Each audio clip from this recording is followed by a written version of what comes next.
दोस्तों, एक ऐसी सभ्यता जो अपने रहस्यमयी रहन सहन के लिए जानी जाती थी, एक ऐसी सभ्यता जिसके लिंक एलियंस तक से थे, एक ऐसी सभ्यता जिसके राजा और रानियां दोनों ही बहुत ताकतवर थे, और एक ऐसी सभ्यता जिसकी रानियां जितनी खूबसूरत थीं उससे कई ज्यादा रहस्यमयी थीं।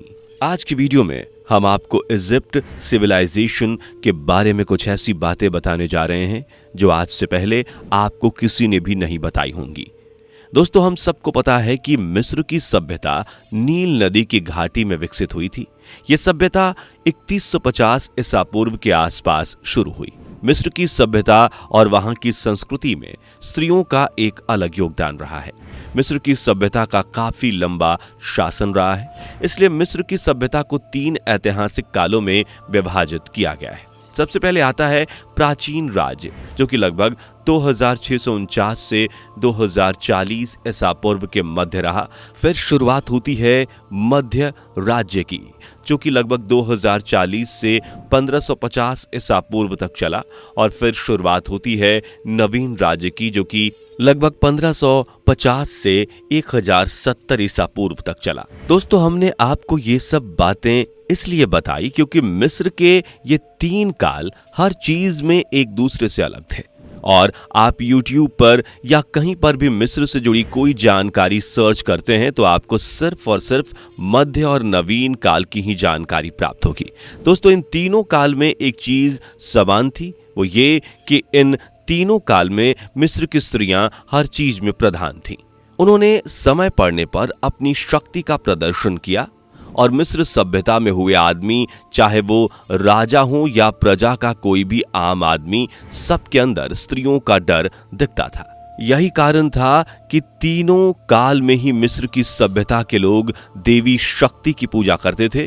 वो पारो नामक देवता की भी पूजा करते थे। मिस्र के सम्राट, जिन्हें सब फाराओं के नाम से जानते थे, वो जनता द्वारा जीवित देवताओं की तरह ही पूजे जाते थे। दोस्तों, प्राचीन मिस्र में चीजें इतनी खराब नहीं थी जितनी कि बाद में हो गई थी, क्योंकि प्राचीन मिस्र में मिस्र पूर्ण रूप से स्वतंत्र था। वहां पर फराओं तो था, लेकिन वो सब एक परिवार की तरह था, और फराओं के राज्य में हमेशा कुछ मंत्री लड़कियों और औरतों की भर्ती के लिए नियुक्त रहते थे। असल में प्राचीन मिस्र में औरतों के लिए नियम ये थे कि अगर उनका कोई नहीं है या फिर किसी घटना में उनके माता पिता या परिवार की मृत्यु हो जाती है या फिर उन्हें कोई और परेशानी है, तो फिर वो किसी भी समय फाराओं से मिल सकती हैं, और अगर वो चाहें तो राज परिवार में भी शामिल हो सकती हैं। बस अंतर ये होता था कि राज परिवार में शामिल होने के बाद उन्हें राज्य की मर्यादाओं का ख्याल रखना पड़ता था। दोस्तों, लेकिन लड़कियों के लिए सबसे बड़ी परीक्षा होती थी राज्य में शामिल होना, क्योंकि राज्य में शामिल होने से पहले उन्हें कई तरह की परीक्षाओं से गुजरना पड़ता था। इनमें से कुछ परीक्षाएं कभी कभी बहुत तकलीफ देने वाली होती थीं, और कुछ परीक्षाएं ऐसी होती थीं जिसमें बहुत मजा आता था। शुरुआत में इन लड़कियों को एक कतार में खड़ा कर दिया जाता था, फिर इन्हें अच्छे से परखा जाता था, और इस पूरे काम में महल की बूढ़ी दासियां होती थीं, और वो इन लड़कियों के कपड़े उतार कर इनके शरीर के हर एक अंग को बखूबी चेक करती थीं। यह काम बूढ़ी दासियों द्वारा इसलिए किया जाता था ताकि वो ये देख सके कि ये लड़कियां आगे ज्यादा से ज्यादा बच्चे करने में सक्षम हैं कि नहीं। फिर इन लड़कियों को अच्छे से जांचने के बाद और कई तरह की जांच होती थी, जैसे कि लड़कियां किस किस कौशल को जानती हैं, जैसे कि नाचना, गाना, तलवारबाजी आदि ये चीजें इन्हें आती हैं या नहीं। मिस्र में हमेशा नाचने वाली लड़कियों को प्राथमिकता दी जाती थी। इन सारे परीक्षणों के बाद इन लड़कियों को उनके कद काठी के हिसाब से कोड़े मारे जाते थे। जो लड़की इस कोड़े की मार को सह जाती थी वो राज्य में शामिल होने के योग्य होती थी, और जो लड़की रो देती थी उन्हें एक अलग समूह में शामिल करके महल के अलग कामों के लिए इस्तेमाल किया जाता था।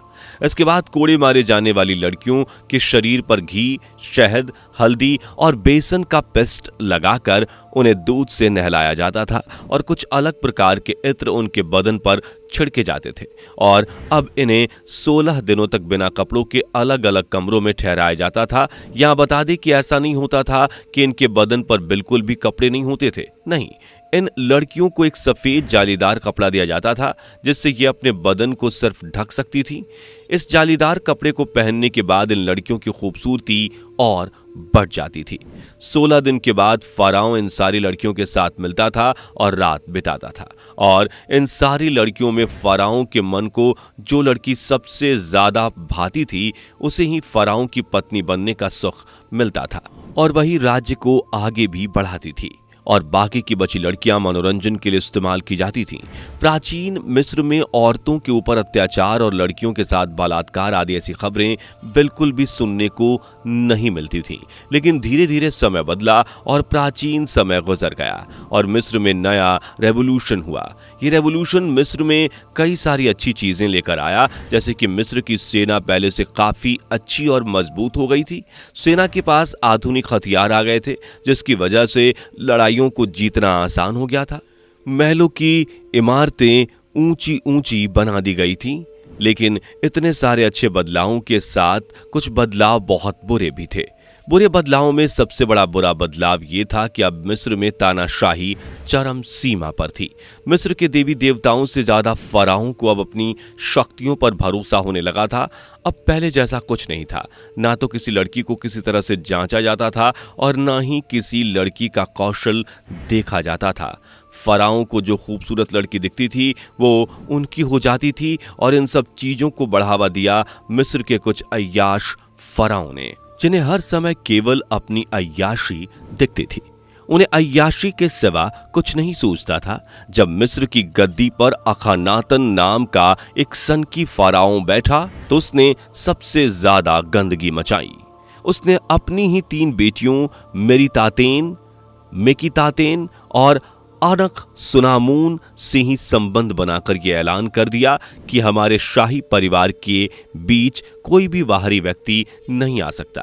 बता दें कि वो इस कदर पागल हो गया था कि उसने अपनी 3 बेटियों की हालत बुरी कर दी थी, जिसके बाद उसकी सबसे छोटी बेटी मेकितातेन की मौत अपने बाप यानी कि अखानातन के बेटे को जन्म देने के समय ही हो गई थी।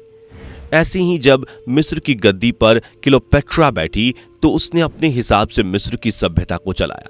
उसकी ठाठ देखकर उस समय रोमन एम्पायर का सबसे क्रूर तानाशाह जूलियस सीजर भी हैरान हो गया था और वो मिस्र की तरफ रवाना हुआ। लेकिन जैसे ही उसने क्लियोपेट्रा को देखा तो उसे देखते ही उसके होश उड़ गए, क्योंकि क्लियोपेट्रा चीज ही कुछ ऐसी थी। लेकिन जूलियस सीजर भी कुछ कम नहीं था। उसके बाद उसने क्लियोपेट्रा से शादी का प्रस्ताव रखा और क्लियोपेट्रा ने अपनी मर्जी से उससे शादी कर ली। लेकिन क्लियोपेट्रा ने मिस्र में रहकर ही मिस्र की सल्तनत को चलाया। दोस्तों, क्लियोपेट्रा एक ताकतवर महिला थी जिसने मिस्र की गद्दी पर बैठकर वहां के कई नियम बदल दिए थे। जहां पहले मिस्र में नए जोड़ों की शादी के बाद देवी की पूजा होती थी और महल की रानियों को सजाया जाता था, वहीं अब मिस्र की ये सारी रस्में क्लियोपेट्रा ने खत्म कर दी थी। इस समय भी मिस्र में कुछ फराओं थे जो अपनी मनमानियां करते थे। वो लड़कियों के साथ जिस्मानी रूप से अपने जिस्म की तृप्ति करते थे और मिस्र के फराओं की ये तृप्ति सारा दिन चलती थी। जैसे कि पहले मिस्र के फाराओं के बनाए नियम के अनुसार वो दिन में किसी भी महिला के साथ अंतरंग नहीं हो सकते थे, लेकिन अब वो ज्यादातर दिन में ही महिलाओं के साथ कक्ष में पड़े रहते थे। ये सब नियम जूलियस सीजर, अखानातन और क्लियोपेट्रा की वजह से खराब हुए थे। दोस्तों, बता दें कि क्लियोपेट्रा मिस्र की एक ऐसी रानी थी जिसे मिस्र की सबसे चालाक रानी कहा जाता है, जबकि नेफरतीती को मिस्र की सबसे सुंदर और समझदार रानी कहा जाता है, और दोनों के नियमों में जमीन आसमान का अंतर था। क्लियोपेट्रा मिस्र की पहली राजकुमारी थी जो कि रोज दूध से नहाती थी और खाने में मेमने का भुना हुआ गोश्त खाना पसंद करती थी। क्लियोपेट्रा दूध से नहाने के बाद अक्सर अपने भाई से मिलती थी, क्योंकि वो मिस्र की अकेली ऐसी रानी थी जो कि अपने भाई से इतना प्यार करती थी जितना कोई अपने पति से भी नहीं कर सकता। उसके कई पति थे, लेकिन आधिकारिक तौर पर उसके 2 पति थे। पहला जूलियस सीजर और दूसरा मार्क एंटनी, जबकि उसके 2 भाई थे, पहला टॉलमी 13 और दूसरा टॉलमी 14। क्लियोपेट्रा अपने इन दोनों भाइयों से प्यार करती थी और इन दोनों भाइयों को भी उसने अपना पति बना लिया था।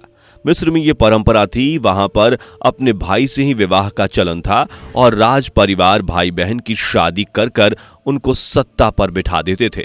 इसी परंपरा का इस्तेमाल क्लियोपेट्रा ने अपनी जिस्मानी आग को ठंडा करने के लिए किया। वो अक्सर सुबह नहाने और मेमने का गोश्त खाने के बाद अपने भाइयों से जिस्मानी संबंध बनाती थी और तब तक दोपहर हो जाती थी और दोपहर में वो राज दरबार में जाकर बीते दिन की खबर लेती थी, जिसमें धन, सैनिक और नई लड़कियों की खबरें होती थीं। महल के दास गृह यानी कि हरम में आने वाली नई लड़कियों को सबसे पहले क्लियोपेट्रा से ही मिलवाया जाता था। जो लड़की क्लियोपेट्रा को उससे ज्यादा खूबसूरत लगती थी वो उसे वहीं मार देती थी ताकि उसके पति और भाइयों का मन उससे भर न जाए। इसलिए उसे पूरे इतिहास की सबसे क्रूर रानी भी कहा जाता है। जबकि मिस्र की फेमस क्वीन नेफरतीती ऐसी नहीं थी। वो सुबह उठकर सबसे पहले गुलाब जल से नहाती थी और सैनिकों के साथ जनता का रुख लेने के लिए निकलती थी, क्योंकि वो जानती थी कि जनता ही सब करता धरता है। नेफरतीती के बारे में कहा जाता है कि उसने कई लोगों का भला किया और गरीबों को कई तरह की सुविधाएं दी, जबकि क्लियोपेट्रा ऐसा नहीं करती थी। दोस्तों, ये दोनों ही मिस्र की एक मजबूत शख्सियत रही हैं। नेफरतीती क्लियोपेट्रा से ज्यादा खूबसूरत थी, लेकिन वो अपने शरीर को इतना आराम नहीं देती थी जितना कि क्लियोपेट्रा देती थी। क्लियोपेट्रा अपने शरीर की खूबसूरती बढ़ाने के लिए कुछ ना कुछ नए कारनामे करती ही रहती थी। एक मौलवी ने उससे कहा था कि अगर वो किसी आदमी की बलि देवी को देती हैं तो उसकी खूबसूरती हमेशा के लिए ऐसी ही रहेगी। जिसके बाद उसने ऐसा ही किया और जब जब उसे लगता था कि उसकी खूबसूरती में कुछ कमी हो रही है तो वो किसी ना किसी को पकड़कर उसकी बलि दे देती थी।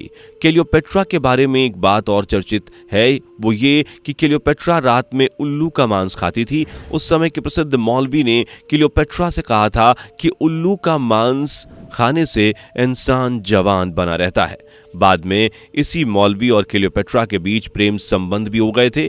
मिस्र के पहले के दास गृह यानी कि हरम में कोई भी लड़की ऐसी नहीं भर्ती की जाती थी जो कि काली हो, लेकिन क्लियोपेट्रा ने अपने समय के दास गृह में अधिकतर लड़कियां काली ही भर्ती कर रखी थी ताकि फराओं का ध्यान उन पर जाए ही ना। इन सब के अलावा मिस्र की रानियों की दिनचर्या में एक चीज और शामिल थी। ये रानियां रात के समय महल में बने कसाई खाने में जाकर मांस काटती थी। इसके बारे में इतिहासकारों ने भी कुछ खास नहीं लिखा है। उनके मुताबिक शायद उन्हें ऐसा करने में अच्छा लगता होगा और ऐसे ही नियम तब तक होते रहे जब तक मिस्र का साम्राज्य खत्म नहीं हो गया था। दोस्तों, मिस्र के साम्राज्य की बहुत सी ऐसी बातें हैं जिन पर आज भी इतिहासकार और पुरातत्वविद खोज कर रहे हैं, क्योंकि मिस्र की सभ्यता सबसे बड़ी और सबसे प्राचीन सभ्यता है। इस सभ्यता के बारे में अभी हम सिर्फ 1% ही जानते हैं। 99% आज भी राज है। वैसे आपका क्या कहना है प्राचीन मिस्र के बारे में, हमें नीचे कमेंट करके जरूर बताएं। जाने से पहले वीडियो को लाइक शेयर जरूर करें और ऐसी ही वीडियोस के लिए इस चैनल को सब्सक्राइब करके बेल नोटिफिकेशन को भी जरूर ऑन कर लें। धन्यवाद।